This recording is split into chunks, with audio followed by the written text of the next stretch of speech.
এনেছি। মিষ্টি চালের মধ্যে কী কী দিচ্ছি, একটু মাটি দেবো, তার সাথে একটা স্পেশাল ইনগ্রিডিয়েন্টস দেবো। তো চলুন দেখিয়ে দিই কী সেই ইনগ্রিডিয়েন্টস।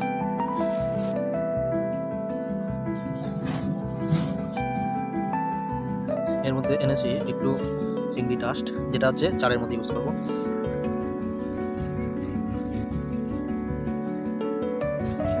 এতটুকু পরিমাণ দিলেই হবে।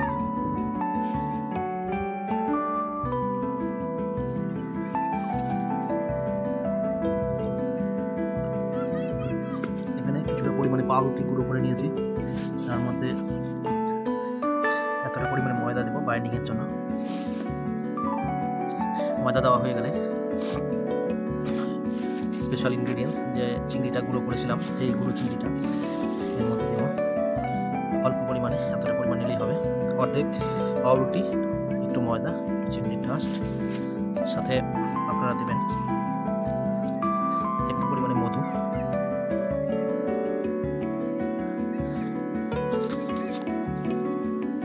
এই দিয়ে এটাকে খুব ভালো মতো মিক্সড করে নেব। ভিউয়ার্স, টোপের মধ্যে চিংড়ি মাছের গুঁড়ো দেওয়ার অর্থ হচ্ছে টোপের প্রোটিনের পরিমাণ বাড়বে এবং এতে মাছ বেশি হিট হওয়ার চান্স থাকে। তো অবশ্যই এই টোপ দিয়ে একবার ট্রাই করে দেখুন। আজকে আমিও মারবো, আপনারাও মেরে আমাকে কমেন্ট বক্সে জানান যে টোপটা কেমন হয়েছে। তার সাথে সাথে আমি আপনাদেরকে এই টোপ দিয়ে মাছ ধরা এখন দেখাবো। মাছ ধরা ভালো লাগলে অবশ্যই একটা লাইক, শেয়ার এবং সাবস্ক্রাইব করে দেবেন। এই টোপটা প্রস্তুত হয়ে গেছে। টোপটা খুব নরম সফট ধরনের টোপ।